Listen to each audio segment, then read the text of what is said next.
Thank you for joining us on today's Alaska weather broadcast.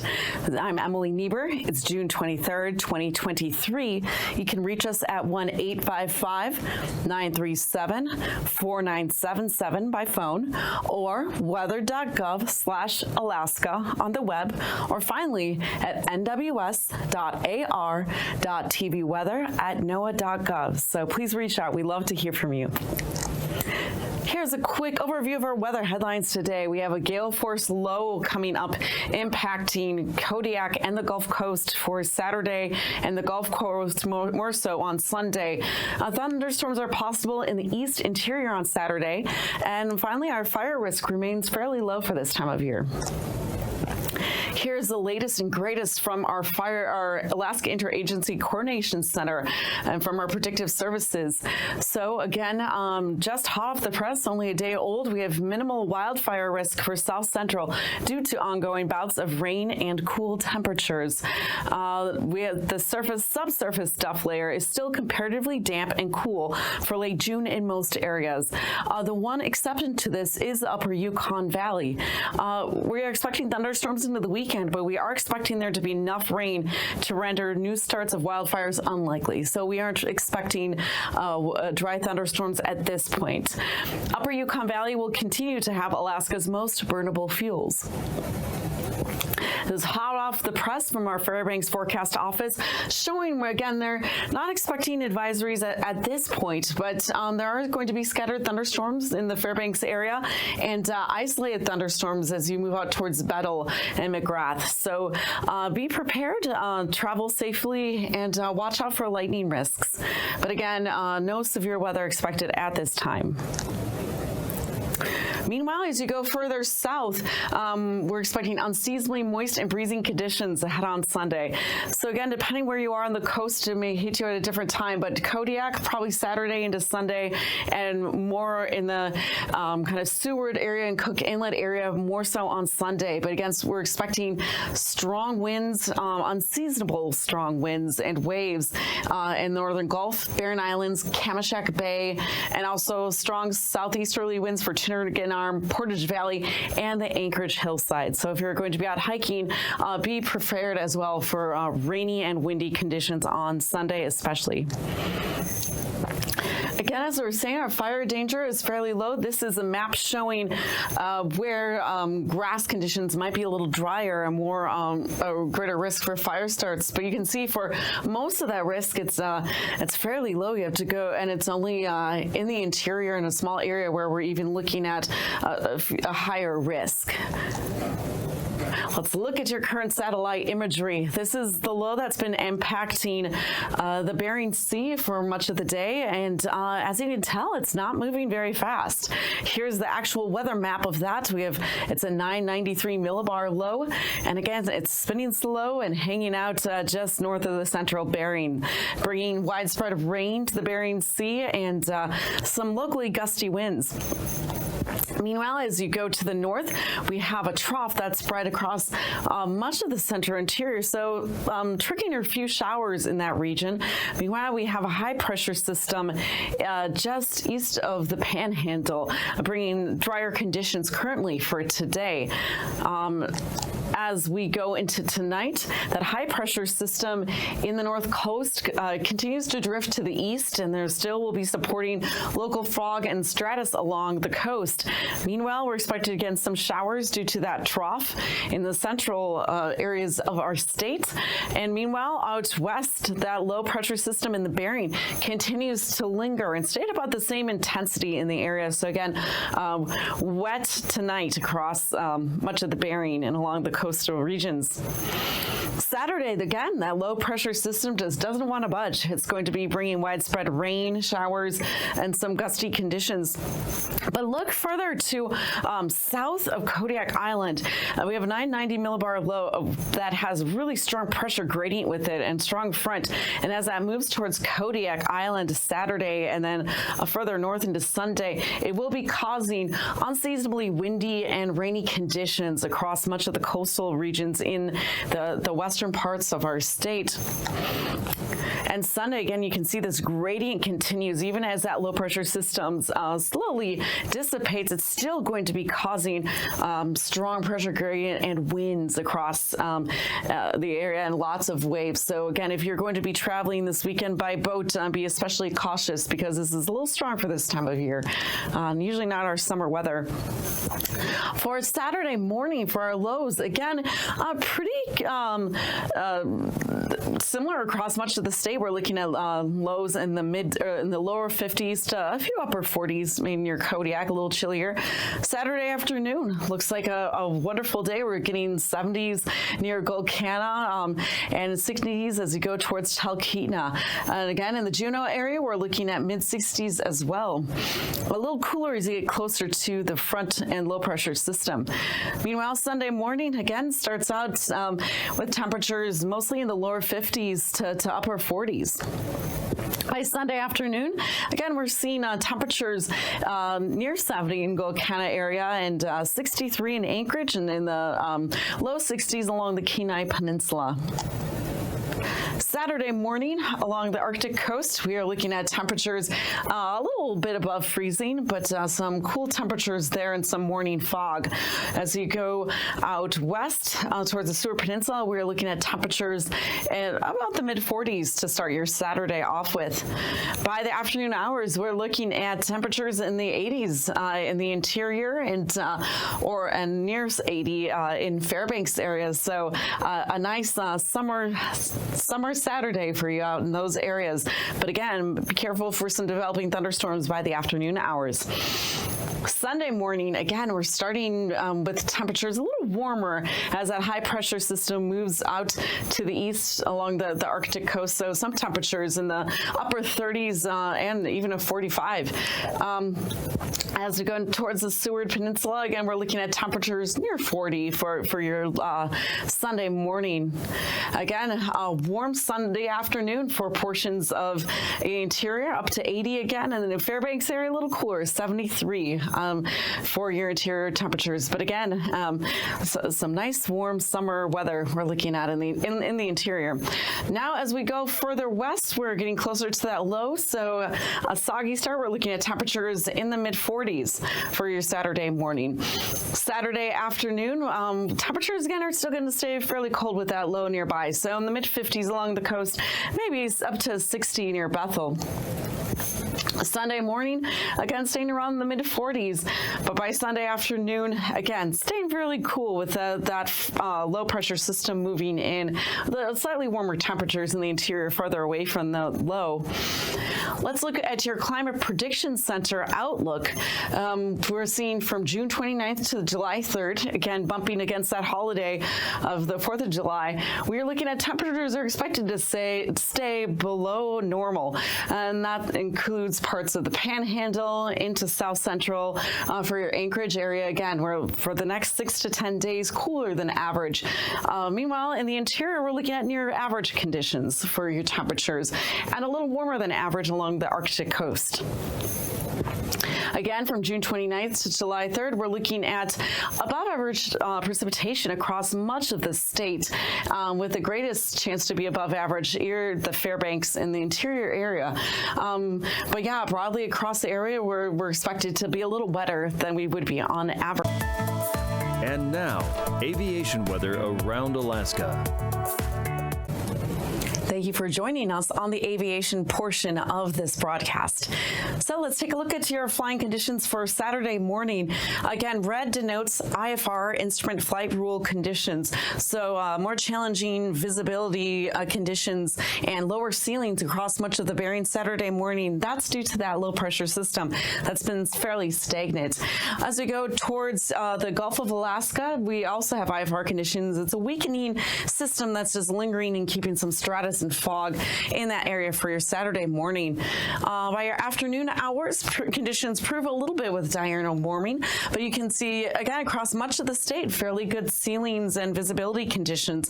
But again, be cautious in some of these coastal regions where stratus is just going to linger throughout much of your Saturday afternoon. For your Sunday morning, similar conditions. We do have a low pressure system moving up towards the Gulf that will send some moisture up ahead of it across much of the Gulf of Alaska and into the Panhandle. But we also have that lingering low pressure system in the Bering that's going to be keeping lower visibilities and clouds in that area as well, and with marginal conditions in some of your coastal areas. Meanwhile, we're going to have lingering fog and stratus along your north coast of Alaska. Yeah, that low stratus and fog is going to continue into your Sunday afternoon in those areas. But again, some improvement in the Gulf of Alaska by the afternoon, but still generally lower visibilities this weekend in our waters. Let's look at some of your past conditions. For Saturday, for AKwx Pass, we're looking at VFR conditions.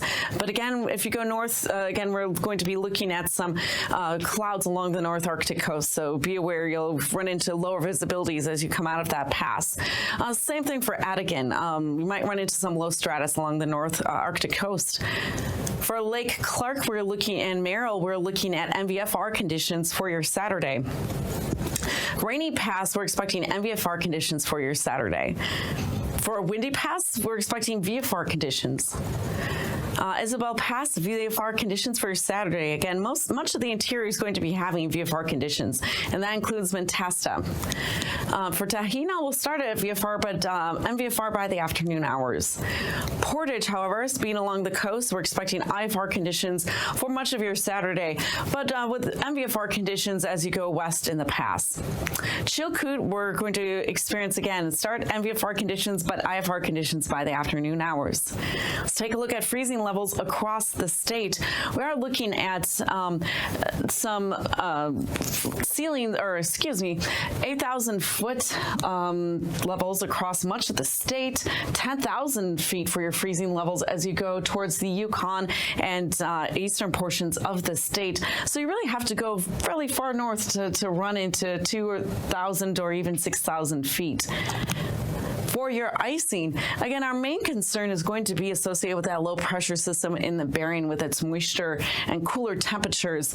So we're expecting mostly above 8,000 feet, but across much of the Bering and in some of the coastal areas up towards Anchorage as well. So again, we're just assuming it'll be isolated moderate, but flying caution in those areas as well. Most of our winds are associated with this low pressure system as well. This is the jet stream is 115 knots, fairly strong for this time of year, and 100 knots on the other side of the low. So certainly a powerful system, and that's going to be driving some conditions this weekend. Meanwhile, we have a high pressure in place up along the North Arctic coast. At the 9,000 feet, we are looking at similar conditions as well. Again, lower winds at about 16 knots, but a similar position of that jet that's aloft.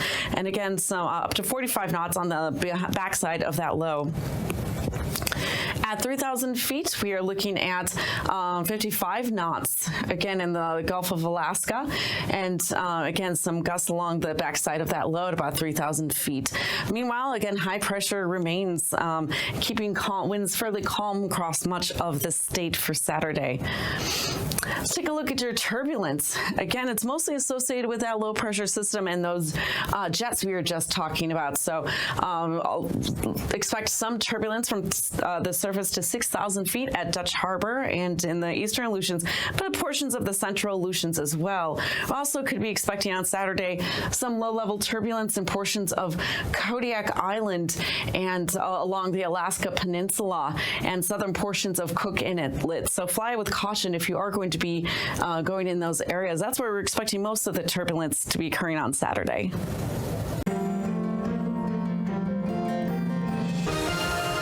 Welcome to another edition of Alaska Weather Facts. I'm meteorologist Dave Snyder, and joining us once again is our good friend Eric Stevens from GINA, the Geographic Information Network of Alaska. He is here and has been here many times to talk to us about weather satellites and how those can help Alaskans understand our weather, how we can do better detection, keep more people safe from things even like volcanic ash. But today, Eric, you're going to talk to us a little bit more about weather satellites and how that can keep Alaskans safe and protect our property from wildfire. Right?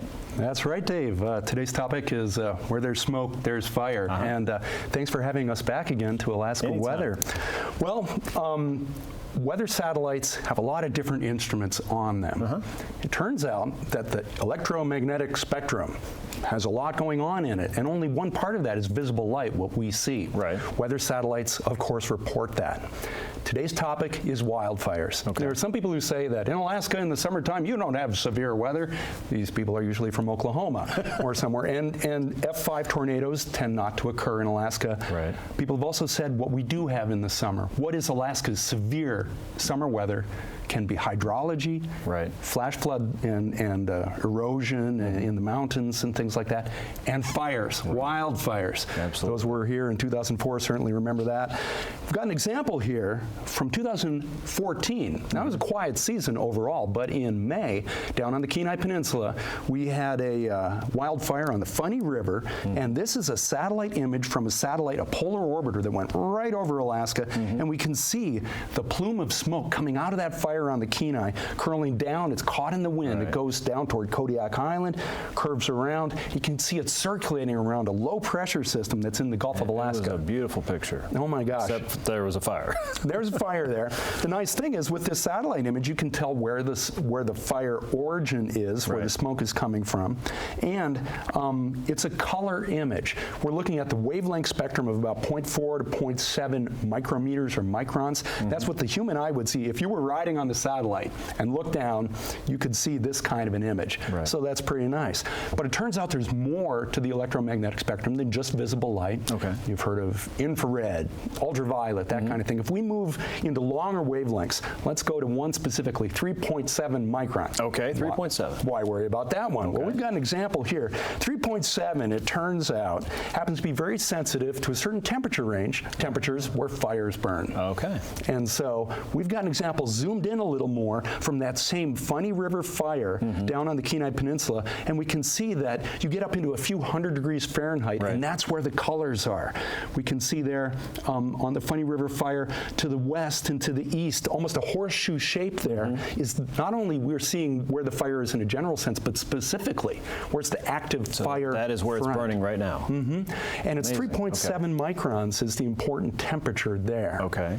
That's right. So this is really important to firefighters on the ground, people that are making plans and directing the firefighters on where they need to go and cut the trenches and keep people safe. You know it. Wow. If you want to fight that fire, you got to know where it is. Okay. You got to know the leading edge. We've also got a movie loop, nothing quite like animating it in time. Yeah. You can see the fire spreading out over time with a succession of film or a succession of images. Now, this is one channel, 3.7 micron. You know, we looked at that color smoke image before, and that's actually a red, a green, and a blue. That's how you get color imagery. What if you took 3 different wavelengths in the infrared? You went from like 2.2 micron, 1.5 micron, up to 3.7. You mix them together, you get this other kind of color image, which is even a better way to sharply bring out the details of where that leading edge of the fire is. Okay. You'll note, though, in the infrared, guess what? We don't see the smoke. That's too bad. And on these movie loops, you can see the clouds go by.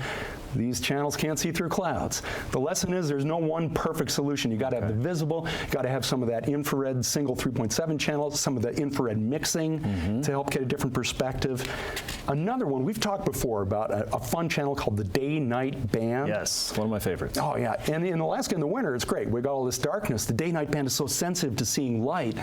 You can see features that otherwise aren't available. Now, in Alaska, when you have a forest fire, it tends to be light out all the time. It's our summer. But we can go down south to the Rim Fire in California in 2013. Now, okay, it was in California, not Alaska, but Alaskan crews went down to fight that fire, so we can talk about it here on Alaska Weather.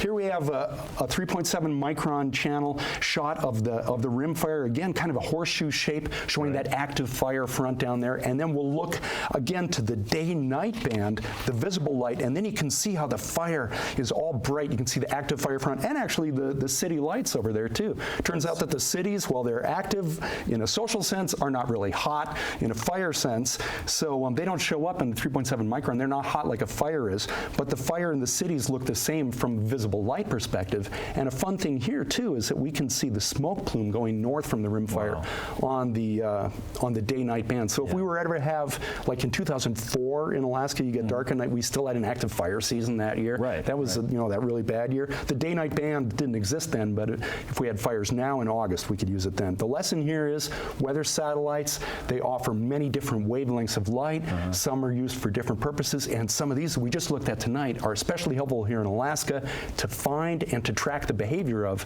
these wildfires so the crews can go out there and do their jobs. Sure, sure. So a satellite toolbox for the firefighting crews and the fire weather forecasters, and it just underlines how important satellites are, especially for Alaska and our mission for the National Weather Service to protect life and property, and also to enhance the national economy. So wonderful stuff there, Eric. And people can look at pictures like this anytime by going to gina.alaska.edu. You'll find images there all around Alaska at various times of the year, and not just about fire weather, but volcanic ash and smoke and anything else you want to check out. They're always beautiful pictures and always interesting to look at no matter what time of the day.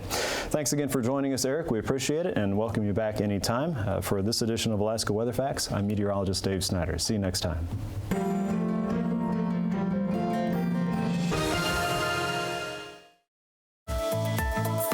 And now, marine weather around Alaska. Thank you for joining us on the marine portion of our broadcast. Here is the latest of sea ice coverage across the Chukchi and portions of the very northern Bering Sea as well. As you can see, summer continues to assist in the melting of sea ice across the region, but still north of UAFTV, greater than 80% sea ice concentration, which is shown in the white. The light blue is sea ice where it's less than 80% concentration. So again, we are definitely starting to lose a lot of that ice pack off of Point Hope, but still well in the ice in UAFTV and Prudhoe Bay. Let's look at your Saturday marine forecast. Again, conditions look fairly calm in inner channels. Winds 15 knots, some waves 3 feet, but always be careful in channel terrain where waves and winds might be a little stronger. As we go off away from the interior areas, we can see the winds are 15 knots, winds up to about 4 feet, or waves up to about 4 feet. Now, as we go into Sunday, you can see winds strengthening a little bit. There's a low that will show in a little bit coming up near Kodiak, and that's going to increase the pressure gradient. And so we're going to see winds close to gale force and gale force in isolated areas, and waves up to 11 feet as you go north of Yakutat. Interior still looks like our waves are going to be still only about 2 to 3 feet, and winds about to 15 knots, again with slightly higher speeds and waves in channeled areas. Let's look for your North Gulf Coast forecast for Saturday. Again, we're looking at small craft advisory level winds and waves up to about 5 feet in certain areas. And Cook Inlet, calmer as you go north, but again, as you get south of Homer, watch out for waves of up to about 5 feet. As we go into your Sunday, we see a dramatic increase in our waves, and we definitely, so if you're going out of Seward, just be cautious. There's going to be a dramatic increase in your waves and winds coming out of there. Prince William Sound will be still fairly sheltered, about 10 knots across much of the area, and waves about 2 feet. And again, Cook Inlet, waves up to about 3 feet and 5 feet as you go south of Homer. For Saturday, across much of the Alaska Peninsula, we're looking at waves about 6 feet south of the peninsula, and winds of about 20 knots. As you go north into Bristol Bay, you have winds of 20 knots and waves up to 3 feet. Again, you can see the impact of this low bringing some strong winds just outside of Kodiak. So again, be careful coming out of those sheltered areas. You're going to run into some waves and winds. So, but generally, again, waves up to about 4 feet south of that low, and in sheltered areas, we're looking at about maybe 3 foot waves. Saturday, as we go towards the Aleutian Islands, again, generally with that kind of dissipating low, we're looking at waves of about 7 feet south of the Aleutian chain and 3 feet to 5 feet north of the chain, with winds generally around 20 knots. As we go into Sunday, again, we're going to see slightly stronger winds south and east, east of the Aleutian Islands. But again, generally, we're looking at winds of about 20 knots and waves about 8 feet south of the islands and 2 to 5 feet north of the islands. As we go into Saturday in the Bristol Bay area, you can see near the Pribilofs, waves up to 5 to 6 feet and winds about 15 knots. As you go closer to Bristol Bay, it'll be winds about 20 knots, waves about 3 to 5 feet. As we go into Sunday, winds will calm down a little bit, but we're looking at waves up to 6 feet and winds 3 feet and waves up to 15 feet. As we go up into the north coast, we see again in ice areas, we're going to have winds of about 20 knots on Saturday and waves up to 2 feet in the ice-free areas. As we go into Sunday, again, we'll see a little stronger winds coming through the Bering Strait and waves up to about 4 feet and winds 15 to 10 knots north of that. And again, 10 to 15 knots in ice areas. Again, here's a picture of our latest low. Again, that low that's just stubbornly staying there all weekend, or excuse me, Friday and Saturday, and eventually slowly moves Sunday inland. And we have this rapidly moving low south of Kodiak Island that's going to be skirting the area and increasing those pressure gradients on Saturday. And by Sunday, again, we have the low slowly moving inland. But again, that pressure gradient is going to be remaining in place across much of the region. Hi, I'm Peter Chan, National Weather Service Program Lead of the Alaska Weather Show, and I have a very important change notice to share with you. If you haven't already heard, the last TV broadcast of Alaska weather, at least in the traditional sense, over the airwaves, will be on Friday, June 30th.